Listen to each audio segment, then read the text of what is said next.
Bonjour, c'est Jules Lavie pour Code Source, le podcast d'actualité du Parisien.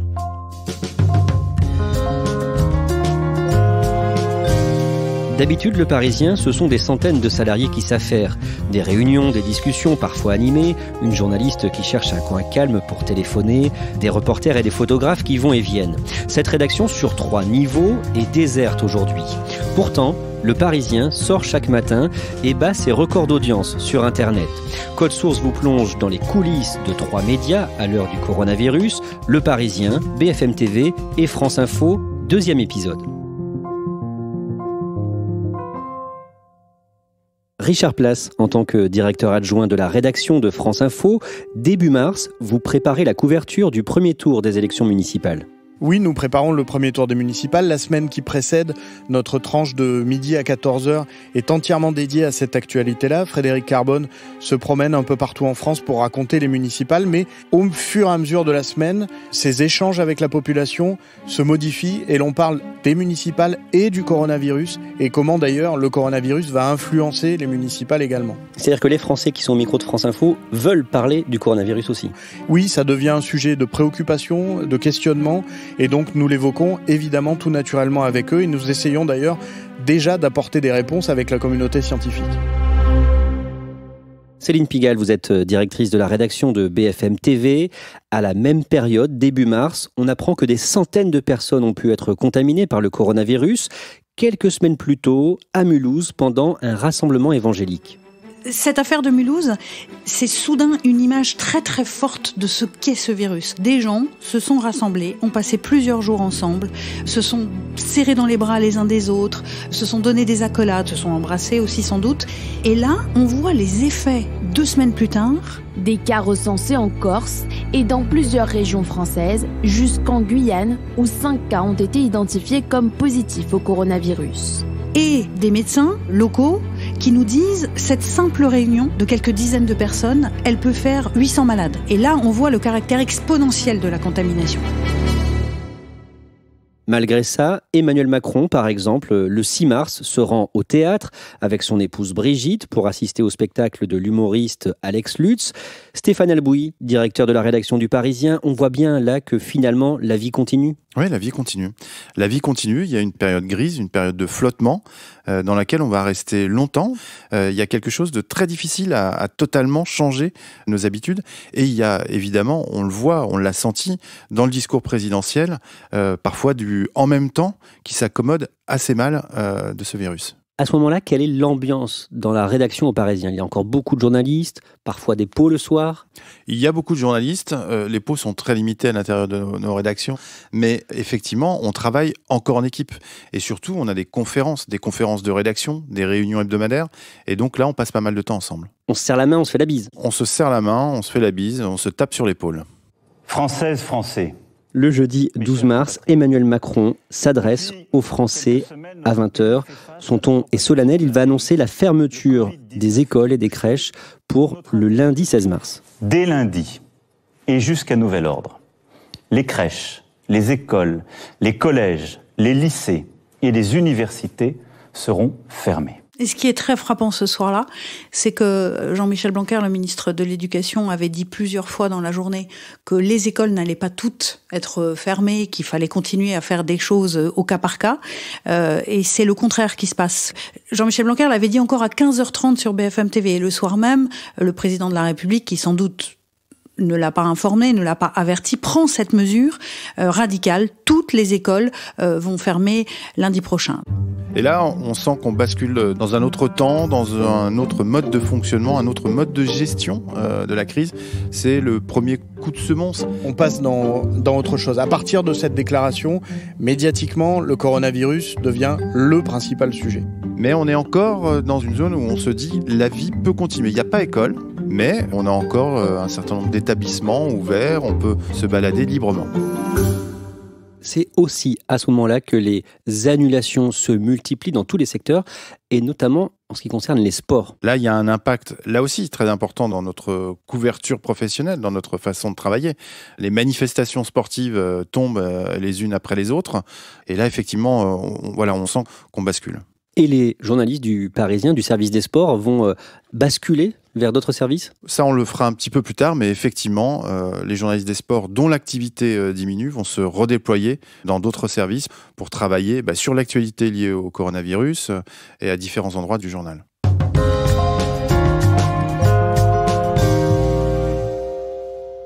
Le premier tour des élections municipales approche. Céline Pigalle, est-ce que c'est un sujet qui intéresse encore les Français à ce moment-là ? Plus personne ne s'intéresse aux élections municipales. Ça n'est plus du tout le sujet de conversation. Ce n'est plus le sujet d'intérêt, d'inquiétude, de considération de nos téléspectateurs. À la veille du premier tour des municipales, donc le samedi 14 mars, le soir, Édouard Philippe annonce que tous les commerces non essentiels sont fermés. Alors c'est la modification de la soirée, c'est-à-dire qu'on pouvait encore imaginer aller dîner et donc il faut tout abandonner et il faut là tout de suite évidemment traiter cette situation absolument nouvelle où notamment il indique que les bars, les restaurants vont devoir fermer à minuit, donc il faut déployer des équipes pour aller voir ceux qui sont dans ces bars et dans ces restaurants et qui vont devoir à minuit tout fermer pour une période indéterminée. Et on voit bien que le premier effet, en tout cas ce soir-là, c'est que les gens se précipitent dans les bars, en tout cas parisiens. Et nous avons des reporters dans les grandes villes qui racontent cette insouciance, ces gens qui se retrouvent dans les bars, dans les restaurants, et qui, pour certains, ne comprennent pas cette décision à ce moment-là, parce que le confinement n'a pas fait son chemin encore dans l'esprit des Français. Romaric est venu boire un dernier verre, conscient que c'est justement ce qu'il faudrait éviter. C'est pas très responsable d'être venu ce soir. C'est l'anniversaire d'une amie, donc on est pour fêter ça. Il y a cette sensation qu'on est là encore à un moment qui va changer notre vie au quotidien, et il y a une envie manifeste de profiter d'une certaine manière de ces dernières heures. Richard Place, arrive le jour du premier tour des municipales, le dimanche 15 mars. C'est une journée tout à fait particulière. Un premier tour de municipal, évidemment, pour une radio toute info comme France Info, c'est une journée que l'on doit faire vivre au fur et à mesure, les votes. Mais déjà, nous racontons comment se fait le vote, mais dans des conditions sanitaires, c'est-à-dire est-ce que effectivement on a déjà l'hydroalcoolique dans les bureaux de vote. C'est vraiment ça notre préoccupation tout au long de la journée. Le sujet, c'est le coronavirus. Et la question, c'est, on a voté ce premier tour, mais est-ce qu'il y aura un deuxième tour ? On a senti tout au long de la journée que cette élection, de toute façon, elle allait être elle aussi contaminée. Céline Pigalle, comment se passe la soirée, ce qui est censé être une soirée électorale, le dimanche soir sur BFM TV ? C'est une drôle de soirée. C'est une soirée avec une ambiance très étonnante. On savait finalement, avant même qu'elle n'ait commencé, qu'elle ne pourrait pas se dérouler dans des circonstances normales. On savait que l'intérêt de nos téléspectateurs restait sur la question de savoir ce qu'il fallait maintenant organiser dans le pays. Et l'interrogation majeure était, est-ce qu'un confinement général est sur le point d'être déclenché ? Et donc on donne quelques résultats, on tente de s'intéresser à cette situation et puis plus les minutes avancent et plus on mesure que ni nous, ni ceux qui nous regardent n'ont envie de traiter de ce sujet. On est sur un premier tour des élections municipales dont on se dit que vraisemblablement il ne connaîtra pas de deuxième tour. Et donc on pédale dans le vide, ça n'a aucun sens. À mesure que la soirée avance, le sujet des municipales disparaît petit à petit. On dit aux équipes qui sont dans les différents QG de remballer. On ne diffuse pas certaines grandes interviews ou prises de parole de certains leaders parce que soudain ça paraît tellement décalé. Nous avions prévu d'avoir des médecins en plateau, d'avoir des experts santé et c'est à eux que revient cette soirée en réalité, c'est eux qui prennent la parole sur les plateaux. Et le lundi matin, BFM TV raconte comment les Français s'organisent avec les écoles fermées. Il n'y a plus que ça à l'antenne. Comment la France s'organise à ce qu'elle imagine être la première semaine du confinement. En réalité, il n'a pas encore été annoncé, mais tout le monde voit bien que c'est ce qui se dessine, que on va encore resserrer cette vis, qu'il va y avoir de plus en plus d'interdits. Et en fait, dans la matinée, on apprend que le chef de l'État va s'exprimer à 20h et c'est une sorte de montée vers cette intervention avec la conviction pour le plus grand nombre que cette fois, on y est. Stéphane Albouy, à partir de ce moment-là, tous les salariés du Parisien vont passer en télétravail. Le lundi matin, on réalise notre dernière conférence de rédaction physique, j'allais dire. On est déjà beaucoup moins nombreux sur place et en animant cette dernière conférence de rédaction physique, j'explique que là, on bascule dans un autre mode de fonctionnement radicalement différent. Le lundi 16 mars, à 20h, Emmanuel Macron prononce sa 2e allocution télévisée en moins d'une semaine. Nous sommes en guerre. En guerre sanitaire, certes. Nous ne luttons ni contre une armée, ni contre une autre nation. Mais l'ennemi est là, invisible, insaisissable, qui progresse. Et cela requiert notre mobilisation générale. Évidemment, cette phrase est très forte et elle donne la mesure de ce que va être la semaine qui suit. Et néanmoins, il ne prononce jamais le mot de confinement, peut-être pour avoir négligé de dire spécifiquement ce mot. On voit que les choses prennent du temps et ont du mal à se mettre en place de façon aussi radicale que sans doute il le faudrait. Et les médecins expriment ça beaucoup sur nos plateaux, le soir même, le lendemain. Nous, ce qu'on a retenu, c'est l'impact direct de son discours. Et aux Parisiens, on est très attachés aux choses concrètes et à la vie quotidienne. Et donc, nous, notre manchette, c'est « Français, il faut rester chez vous ». Le mardi 17 mars à midi, le confinement commence à entrer en vigueur. Stéphane Albouy, là, le Parisien fait quel type de sujet ? On fait des sujets pour essayer de comprendre si la parole présidentielle, d'une certaine manière, est écoutée et si elle est comprise. Emmanuel Macron dit en même temps « il faut rester chez vous, mais vous pouvez aussi avoir une activité sportive ». Donc, il y a encore, à ce moment-là, un flou. Édouard Philippe va lui-même prendre la parole derrière pour prononcer ce fameux mot de confinement, parce que les gens interprètent ça de manière assez diverse. Céline Pigalle, BFM TV utilise un hélicoptère pour filmer les routes d'Île-de-France. On voit sur les routes qu'il reste quand même un certain nombre de voitures, même si évidemment on n'est pas du tout dans les mêmes situations que les embouteillages habituels autour de Paris. On voit évidemment des rues désertes à Paris, mais on voit aussi des gens qui se battent devant les supermarchés ou qui, en tout cas, font de longues files d'attente et qui donc sont dehors, par définition. On voit des gens qui se ruent dans les gares pour essayer de ne pas vivre le confinement dans un petit appartement parisien, mais pour plutôt rejoindre soit leur famille, soit une maison à la campagne, soit des amis. Donc on voit en réalité beaucoup de mouvements par rapport à ce qui est demandé. À ce moment-là, nous ne prenons pas la mesure de ce que c'est réellement. On le voit comme une mesure marquante, mais les gens nous le racontent comme oui, mais la vie va continuer. Et on se rend compte au fur et à mesure, avec le temps qui passe, que non, ces mesures sont strictes, que les gens doivent les respecter et que petit à petit, ils vont finir par l'intégrer. Richard Place, à partir de ce jour-là, l'ambiance change entre journalistes à la rédaction de France Info. Et nous réalisons tous effectivement qu'il va falloir changer nos habitudes, arrêter de nous faire la bise, de nous serrer la main, respecter des distances entre nous.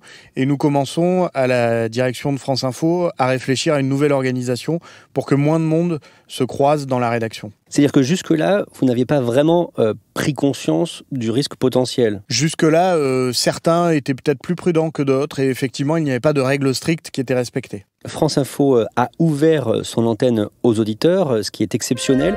Bonjour Marie-Laure. Bonjour. Bienvenue sur France Info. Que disent les gens sur l'antenne de France Info ? Ils viennent soit partager des témoignages de ce qu'est le confinement, leur colère parfois, comme cette chauffeur routier qui dit qu'elle continue à travailler mais qu'elle est reçue là où elle va comme une pestiférée, que les endroits où elle doit normalement pouvoir se laver sont dans un état lamentable parce qu'ils ne sont plus entretenus. Et nous essayons aussi de faire passer le message du personnel soignant. Ce sont eux qui sont au front et ce sont eux qui doivent nous raconter ce qu'est ce virus, comment il se propage et pourquoi ces mesures de confinement sont primordiales. Et il y a une image forte aussi, Céline Pigalle, ces jours-ci, c'est chaque soir à 20h, quand beaucoup de Français se mettent à leurs fenêtres, sur leurs balcons, pour applaudir les personnels de santé qui sont en première ligne.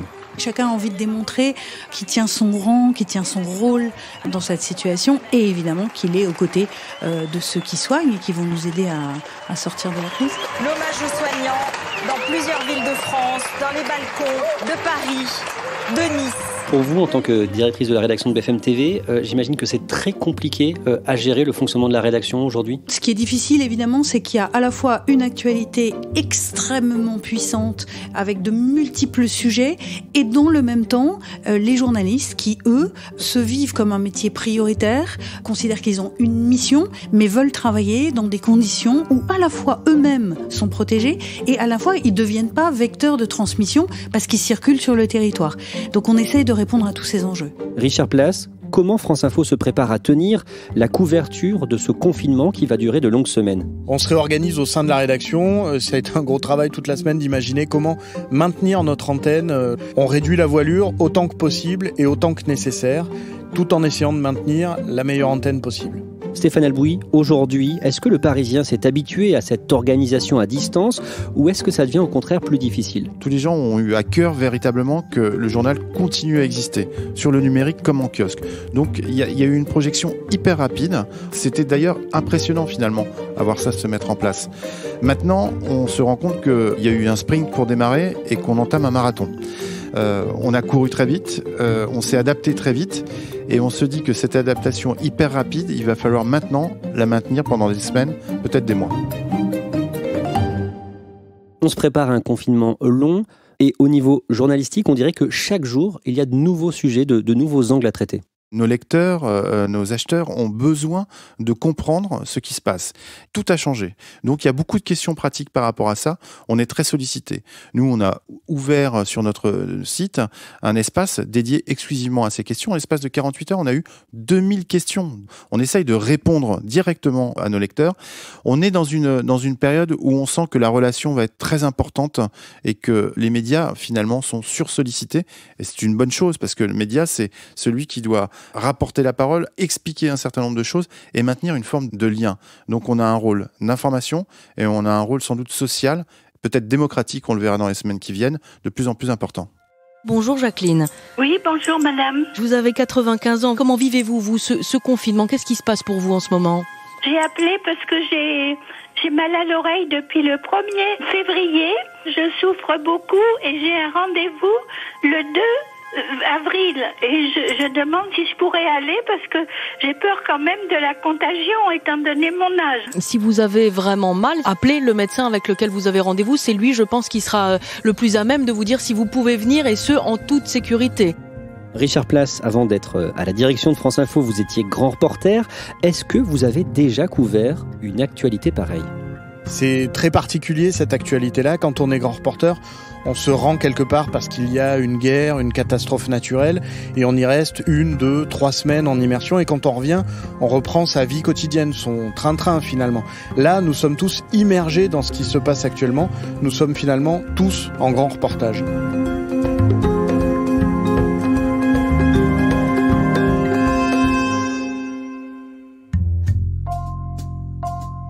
Merci à Céline Pigalle, Richard Place et Stéphane Albouy. Code Source est le podcast d'actualité du Parisien, disponible chaque soir du lundi au vendredi. N'oubliez pas de vous abonner gratuitement sur votre application de podcast comme Apple Podcast ou Podcast Addict. Cet épisode a été produit par Marion Botorel et Stéphane Geneste. Réalisation, Julien Moncouquiol. Et puis n'hésitez pas à nous écrire directement codesource@leparisien.fr.